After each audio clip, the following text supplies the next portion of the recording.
শিক্ষাবৰ্ষ সলনি আৰু পুৰণি পেঞ্চন ব্যৱস্থাক লৈ ইতিমধ্যে দুটা খবৰ আহি পৰিছে।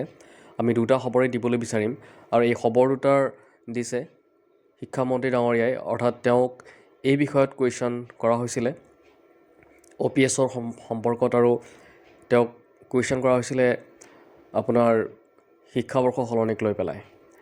ইতিমধ্যে প্ৰথম খবৰটো আমি দিব বিচাৰিম যে ৰাজ্যত অসমত OPS প্ৰৱৰ্তন কৰিব নেকি, এই সম্পৰ্কত কুৱেশ্যন এটা তেখেতক কৰা হৈছিলে।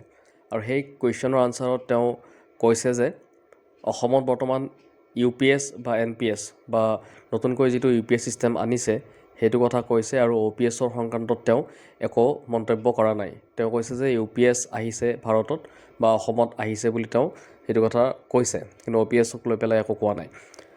আৰু দ্বিতীয় খবৰটো শিক্ষাবৰ্ষ সলনিক লৈ পেলাইও তেওঁক কুৱেশ্যন কৰিছিলে তেওঁ, আৰু তেতিয়া তেওঁ এনচাৰত কৈছে যে শিক্ষাবৰ্ষ সলনি কৰাটো ইমান সহজ কথা নহয়, কাৰণ অসমৰ বিভিন্ন ষ্টুডেণ্ট বা বহুতো ষ্টুডেণ্ট অসমৰ বাহিৰত বেলেগ বেলেগ ৰাজ্যত পঢ়িবলৈ যায়, আৰু বেলেগ বেলেগ ৰাজ্যত পঢ়িব যোৱা হেতুকে তেওঁলোকৰ শিক্ষাবৰ্ষটো যেনেকুৱা হৈ আছে আৰু অসমৰ যদি বেলেগ কৰা যায় শিক্ষাবৰ্ষটো, তেতিয়াহ'লে অসমত তেওঁলোকে পঢ়া শুনাখিনি শেষ কৰাৰ পিছত বা যিটো একাডেমিক ইয়েৰ থাকে একাডেমিক ইয়েৰটোত তেওঁলোকৰ পঢ়া শুনাখিনি শেষ হ'লে তাত গৈ তেওঁলোকে অসুবিধাত পৰে, মানে বেলেগ ৰাজ্যত তেওঁলোকে অসুবিধাত পৰে। সেই গতিকে এই ক্ষেত্ৰত বৰ্তমান চিন্তা চৰ্চা অব্যাহত থকা বুলি কৈছে, আৰু বিভিন্ন সংগঠনে এই ক্ষেত্ৰত তেওঁলোকে মত পোষণো কৰা দেখা গৈছে।